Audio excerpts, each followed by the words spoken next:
Dans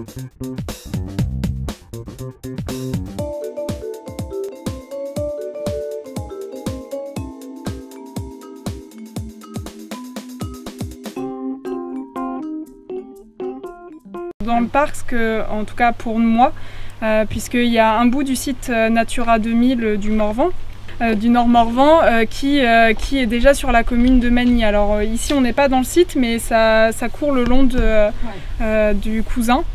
Et notamment il y a quelques prairies de Pauline qui sont dans le site et du coup avec qui on a déjà travaillé, voilà, notamment sur la ripisylve, la préservation des cours d'eau en lien avec l'agriculture, et du coup peut-être que ça nourrira un petit peu ces brebis à l'occasion. Je ne sais pas si l'aulne ça se mange. Mais juste vous présenter en attendant que les deux personnes arrivent et qu'on aille vers la prairie. Donc voilà, pour Natura 2000 du moins, les sites du Morvan. Donc un site sud qui est bien éloigné d'ici, qui Magny ici, basse vallée du Cousin. Voilà, qui est un seul et même site avec mes deux autres collègues nous animons. Je vous ai présenté brièvement la carte Natura 2000, c'est des zones où on a trouvé qu'il y avait une biodiversité qui était vraiment intéressante à la fois en termes d'espèces et en termes d'habitat naturel, puisque les espèces sont toujours associées à des habitats naturels. Et du coup, avec l'Europe et des directives européennes, on a désigné des sites. Donc c'est un des plus grands réseaux, c'est le seul réseau au monde qui est sur plusieurs pays et qui préserve la biodiversité en ce sens, avec les sites, les zones humides d'intérêt international, les zones Ramsar qui sont là localisées sur le monde entier. En Europe, on a l'occasion d'avoir ce dispositif qui permet d'avoir à peu près 18% du territoire qui est en site Natura 2000. En France, on a un petit peu moins, on est à 13% avant la désignation de nouveaux sites marins.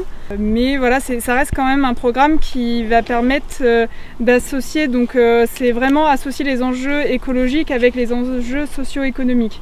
Donc c'est l'idée de dire que les deux ne sont pas du tout incompatibles, loin de là.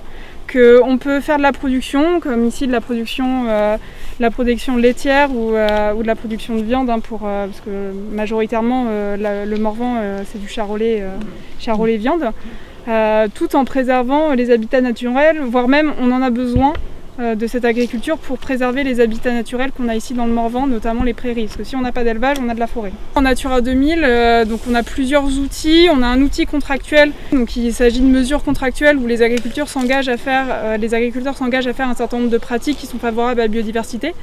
Et en échange, ils ont une rémunération pour le service qu'ils rendent, parfois le manque à gagner qu'ils peuvent aussi avoir de réaliser ces pratiques. Donc ça peut être pas mettre d'intrants dans les prairies. Dans le Morvan, on pense pas mettre forcément de fumier ou d'engrais chimiques pour booster la production. Ça peut être garder déjà des prairies, ne pas les retourner. S'engager à garder des zones qui sont peu productives et les garder quand même en prairie. Donc aller et lutter un peu contre la broussaille et mettre des animaux dedans. Mais voilà, on a cet apport-là qui, mine de rien, apporte pas mal d'argent sur le Morvan. La dernière programmation 2015-2020, c'est 14 millions qu'on a apporté aux agriculteurs, qu'on a apporté. Là, en l'occurrence, on a joué le rôle d'ingénieur financier, où on est allé défendre le bout de gras à la région et dire, voilà, on voudrait bien avoir telle enveloppe pour mettre en place ces mesures dans le Morvan. Ici, là, dans le nord du Morvan, alors dans le centre aussi, on a le cas, mais on a beaucoup plus de zones forestières quand même. Mais c'est vraiment ces paysages de bocage, c'est une association de prairies, parfois de champs aussi cultivés, de prairies, de champs cultivés, de haies, d'arbres isolés, de mares.